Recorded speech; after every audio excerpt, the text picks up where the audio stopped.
If you're exhausted from over-explaining yourself to men who still don't get it, this is for you. You've explained why you're upset. You've explained why that comment hurt. You've explained why you need effort, consistency, basic respect. And still, nothing changes. You feel drained. You feel crazy. You feel like you're too much, while he stays calm, confused, or defensive. Today I'm going to show you why men actually treat you differently when you stop explaining yourself, and how to shift into that energy without playing games or becoming cold. This is about becoming clear. Let me paint you a picture, and tell me if this sounds familiar. You send long texts explaining your feelings. Paragraphs. Bullet points. Examples from last week, last month, that one time he promised things would be different. You're citing dates, pulling receipts, building your case like you're presenting evidence in court. You explain your standards after he's already crossed them. You're breaking down why canceling plans last minute isn't okay, why breadcrumbing hurts, why you need actual commitment and not just potential. You're teaching him basics that grown men should already know. You over-justify simple needs: your time matters, you want clarity, you deserve consistent effort, you need respect in how he speaks to you. Things that shouldn't require explanation in the first place. And here's what kills me: you end up feeling like the lawyer in your own relationship, building a case for why you deserve basic decency. You're presenting evidence. You're cross-examining his excuses. You're making arguments for your own worth. You're working harder to explain your standards than he's working to meet them. Meanwhile, he's sitting there like a judge who's already made up his mind, waiting for you to finish so he can say, "You're overreacting," or "It's really not that deep," or my personal favorite, "I don't know what you want from me." Somewhere along the way, you started believing, if I just explain myself perfectly, if I find the right words, if I make him understand the impact of his actions, he'll finally act right. If I can just get through to him, everything will change. But that's not what's happening. And that's what we need to talk about. Here's the truth that's going to set you free, even though it might sting at first. His behavior is not a comprehension problem. It's a capacity and willingness problem. Read that again. Let it sink in. You've been explaining your pain to a man who already understands the impact. He just benefits more from staying the same. He understands exactly what you're asking for. He's just choosing not to deliver it because what you're asking for requires effort, accountability, consistency, or change, and he's comfortable right where he is. It's not because you didn't say it well enough. It's not because you weren't clear enough. It's not because you need to find better words or a calmer tone or a different approach or wait for the perfect moment. It's because he doesn't value what you're asking for enough to change his behavior. And I need you to really hear this next part: respect is not negotiated in paragraphs. It's communicated in decisions. Think about it. When someone genuinely respects you, you don't have to explain why disrespect hurts. When someone truly values you, you don't have to convince them to act like it. When someone is ready for the kind of relationship you want, they don't need a dissertation on why consistency matters or why your time is valuable. The right person doesn't require you to beg for the bare minimum. The right person doesn't make you feel like you're asking for too much when you're asking for basic standards. Now let's talk about why this pattern exists in the first place, because I know you're not doing this on purpose. You're not waking up thinking, "Today I'm going to write another essay to someone who doesn't care." You're doing it because somewhere, you learned that this is how you keep people, how you maintain connection, how you earn love. When you over-explain, you accidentally teach him that your boundaries are flexible. You teach him that your no comes with a negotiation period. You teach him that if he stays quiet long enough, or pushes back hard enough, or makes you feel guilty enough, you'll eventually justify yourself and back down. Every single time you explain and re-explain, you're training him that your standards are debatable. You're showing him that your boundaries are suggestions, not requirements. You're demonstrating that if he waits you out, you'll eventually lower the bar. And here's the deeper piece that I need you to understand: a lot of women over-explain from anxiety. You're trying to avoid conflict. You're trying to prevent rejection. You're trying to prevent him from leaving or pulling away. You're trying not to be seen as difficult or demanding or too much or high maintenance. But often, it's not even the grown woman talking. It's the teenage girl inside you trying to convince someone not to abandon her.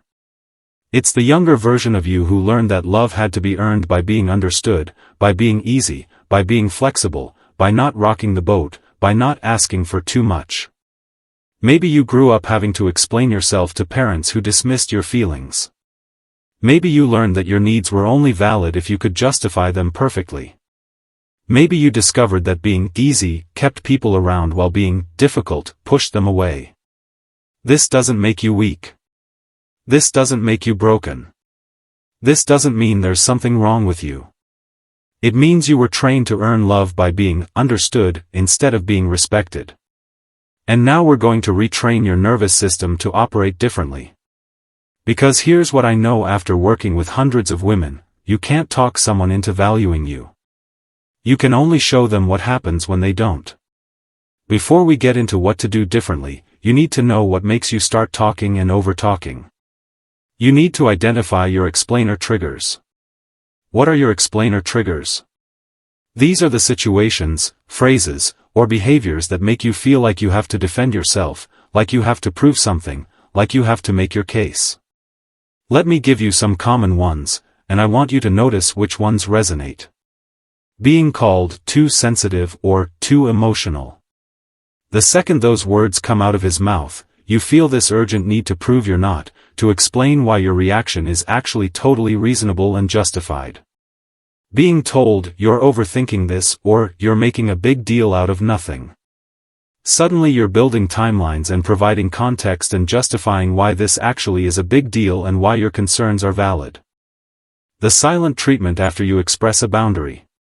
That cold distance, that emotional withdrawal that makes you panic and want to smooth things over by explaining what you really meant, by softening your stance, by taking some of it back.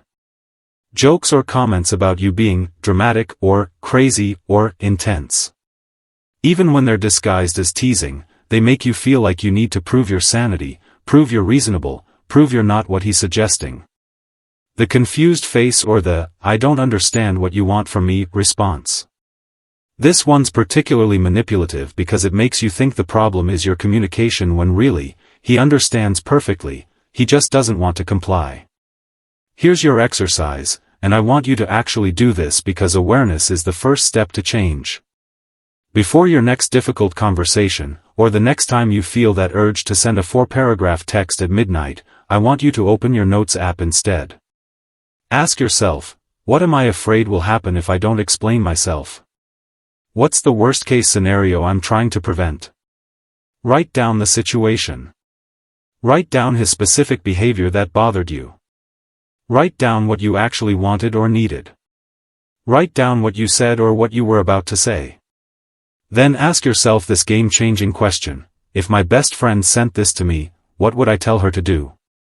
What advice would I give her? This shift from emotional brain to logical brain is everything. Because when you're in your emotional brain, you're reacting from that wounded place, from that anxious place, from that people-pleasing place. When you're in your logical brain, you're making decisions from your values, from your standards, from your self-respect. Okay, here's your new operating system. This is going to replace the old pattern of explain, re-explain, explain again, justify, defend, hope for change, get disappointed, repeat. The new rule is, I state it once, I act twice. Let me break down what healthy communication actually looks like, because I think we've all forgotten. Step 1, you feel something. You notice it. You validate it. You don't immediately gaslight yourself out of your own feelings. You don't tell yourself you're being too sensitive before you even express it. Step 2, you state it clearly once. Calmly. Directly. No essay. No justification. No building your case. No providing evidence from 3 months ago. Just, this is what I need, or this doesn't work for me, or I'm not okay with this.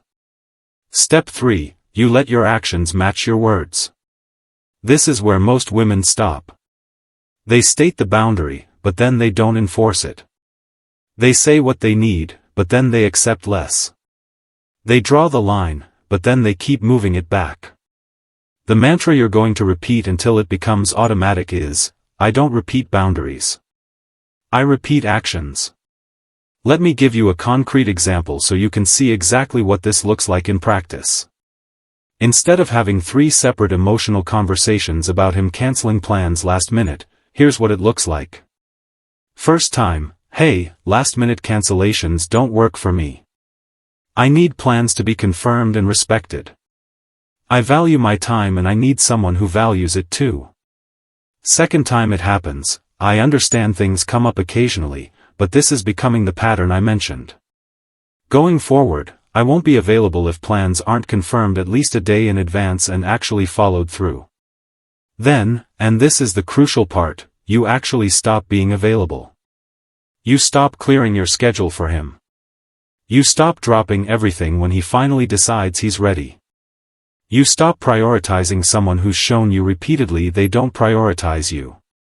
Here's the line I want you to tattoo on your brain: a man might ignore your words, but he will study your patterns. He's learning what you'll tolerate by watching what you continue to accept. He's learning where your real boundaries are by testing where you actually stop him. Your patterns teach him more than your words ever will. Now let's get practical. I'm going to give you actual scripts for those moments when you feel the urge to over-explain. Save these. Screenshot them. Memorize them. When he says, "You're overreacting." Old pattern, you launch into a full defense. You explain all the reasons your reaction is justified.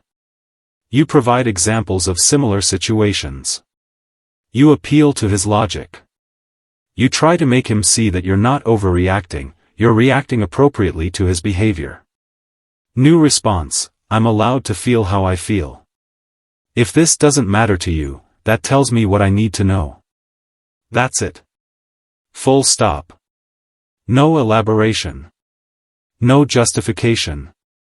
No 3-page follow-up explaining why you're not overreacting. Your internal mantra while you say this: my feelings are valid even if he doesn't like them. I don't need his permission to feel what I feel. When he plays confused, I don't get what you want from me. Here's the truth, he does get it. He absolutely understands. He's making you explain again because explaining keeps you in the cycle without him having to change anything. It keeps you talking instead of acting. New response: I've already explained what I need. It's okay if you can't give that, I'll adjust accordingly. Then you stop talking. Let the silence do the work. Let him sit with that. Watch what he does with that information. Does he ask genuine questions? Does he get defensive? Does he dismiss you? All of that is data. When he minimizes, it's not that deep, or you're making this into something it's not. New response: it's deep enough for me. And that's what I make decisions from now. Notice the shift here, you're not trying to convince him it's deep. You're not trying to make him understand why it matters to you. You're stating your reality and moving forward based on that reality. When he pushes your boundary again after you've stated it. This is the big one. This is where you used to launch into full explanation mode, trying to make him understand why he shouldn't have done that, trying to help him see the impact, trying to get him to care. New response: this doesn't work for me. I'm going to take a step back. Then you actually do it. You end the call. You leave earlier than planned. You reduce your availability. You create distance. You stop responding immediately. You stop being the person who's always there despite how you're treated. Your actions are teaching him what you meant when you set that boundary. Your actions are showing him that you weren't bluffing, you weren't negotiating, you were stating a requirement. Here's what I need you to understand: these conversations are not about winning an argument. They're not about making him see your point. They're not about getting validation or an apology or acknowledgement. You're not on trial. You're collecting data. This reframe changes everything. When you're trying to win, you're invested in his response. When you're collecting data, you're observing his response. When you're in a conversation that's triggering your explainer mode, I want you to practice what I call micro-detachment. These are small tools you can use in real time to stay grounded. First, take slow, deep breaths while he's talking. I know this sounds simple, but it works. This regulates your nervous system and keeps you out of fight or flight mode. When you're in fight or flight, you're reactive. When you're regulated, you're responsive. Second, mentally step outside the conversation and watch it like you're observing a scene in a movie. Picture this: a man is working very hard to maintain his comfort, to avoid accountability, to keep things exactly as they are. And a woman is learning, in real time, how not to abandon herself. What would you advise that woman to do? What would you want her to see? Third, repeat this mantra silently to yourself: his reaction is information, not a verdict on my worth. Whether he gets defensive, whether he calls you names, whether he accuses you of being difficult or dramatic or too much, that's all data about his capacity and his character. It's not proof that you're asking for too much. It's proof that he's not ready to give what you're asking for. The right man doesn't make you feel guilty for having standards. The right man doesn't punish you for expressing needs. The right man doesn't make you feel like you're the problem for wanting basic respect. This is where I need to be really direct with you, because this is where so many women stay stuck for years. You are not his therapist. You're not his rehabilitation center. You're not his mother. You're not his life coach. You are a woman evaluating whether this man is ready for the kind of relationship you want. Every single time you argue for your standards instead of enforcing them, you're volunteering to be undervalued. Every time you try to convince him to treat you better, you're postponing the moment when you'll have to decide whether his behavior is acceptable or not. The question is not, how do I make him understand me? The question is not, what words will finally get through to him? The question is not, how do I explain this in a way he'll actually hear? The question is, what does his response tell me about his readiness for the kind of relationship I want? That shift is everything. That shift moves you from powerless to powerful.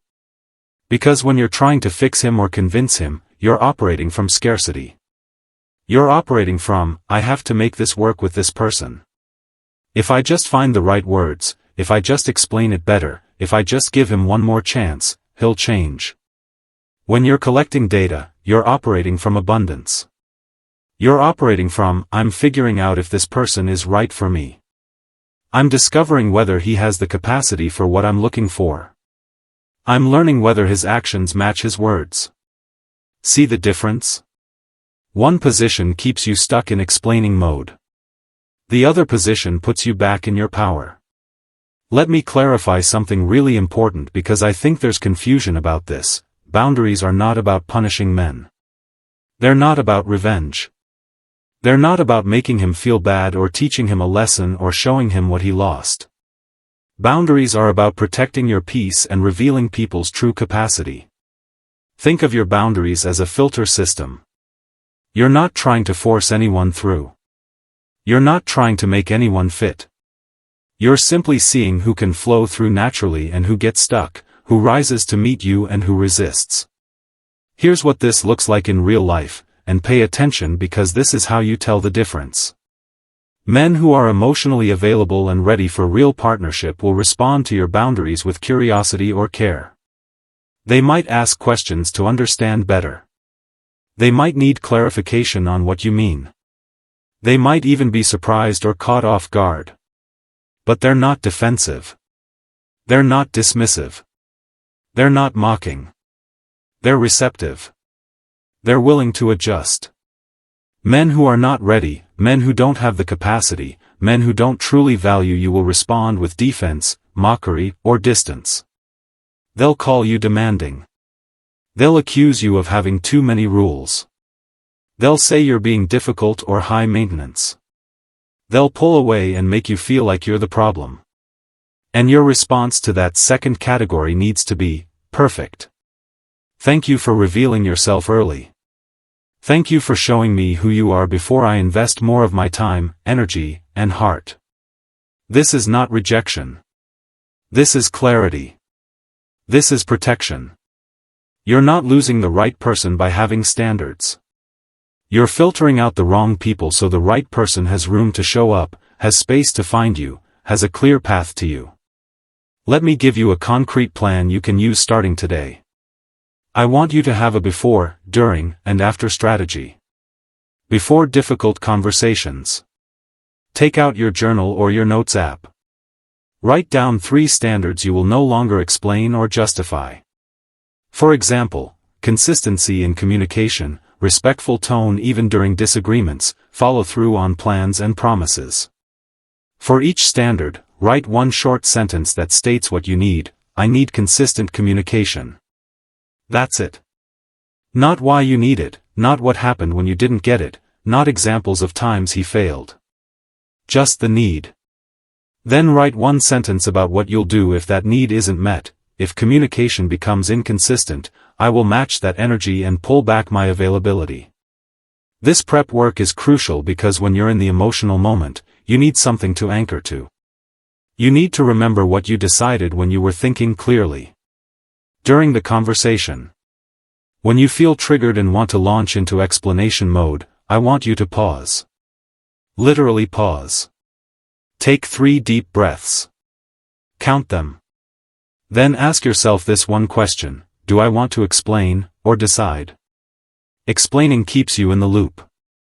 Deciding moves you forward. Use one of the short scripts we talked about instead of writing an essay out loud. If he becomes reactive or starts arguing or tries to pull you into a debate, you calmly exit the conversation. I'm not going to debate this. I've shared how I feel and what I need. Then you get off the phone. You leave the room. You stop responding. You don't need his agreement to enforce your boundary. You don't need his permission to protect your peace. You don't need him to understand for your standard to be valid. After the conversation. This is the part most people skip, but it's where the real growth happens. Debrief with yourself. Ask, where did I start over-explaining again? What triggered me back into that pattern? Ask, what did I learn about him from his response? What did his reaction tell me about his capacity and his character? Ask, what did I learn about me? Where am I still negotiating my own standards? Where am I still making myself small? This isn't about being perfect. This isn't about never explaining anything ever again. This is about building awareness so you can make different choices next time, so you can catch yourself sooner, so you can stay grounded in your worth. Here's what I really want you to understand, what I want you to take away from this entire conversation. Where you over-explain, you don't yet believe you're enough as you are. You're still operating from that old belief that love has to be earned through perfect understanding, through flawless communication, through making it easy for him, through being low maintenance, through not asking for too much. But the truth is this: the right person doesn't need you to be perfect. The right person needs you to be clear. The goal is not to become cold.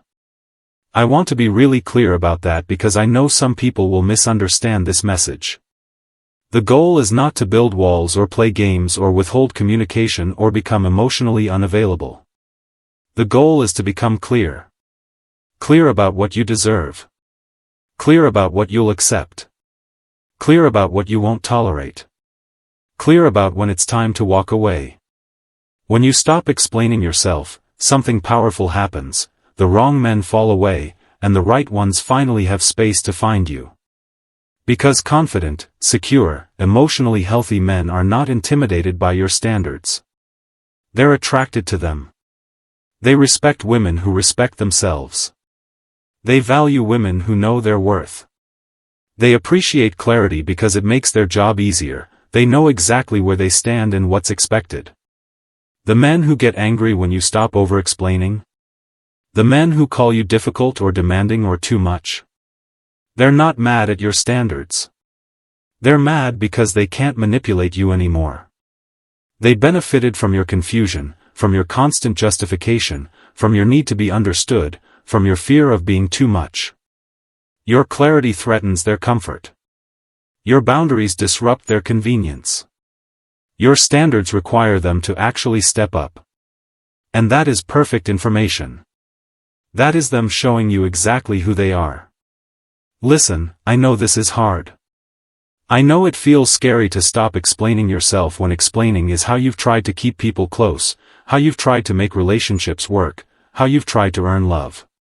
But I need you to see that explaining yourself to someone who doesn't want to understand you, who isn't willing to meet your standards, who keeps making you justify basic needs, that's just another way of abandoning yourself. You're choosing their comfort over your dignity. You're choosing their approval over your peace. You're choosing the possibility of them maybe changing someday over the reality of who they're showing you they are today. And you deserve so much better than that. So here's what I want you to do, rewatch this before you text him back at 2 a.m. Save this for the next time you're tempted to send a 4-paragraph essay. Share this with the friend who keeps writing novels to men who respond with K. And remember this, you are not too much. You're not too sensitive. You're not too demanding. You're not asking for too much when you ask for basic respect, consistency, effort, and care. You're just explaining yourself to the wrong person. The right person won't make you work this hard to be respected. The right person won't make you feel crazy for having standards. The right person won't require a dissertation to understand that you matter. Trust that. Trust yourself. And trust that when you stop explaining, you make space for someone who already understands. Stop explaining yourself. Start choosing yourself. That's how everything changes.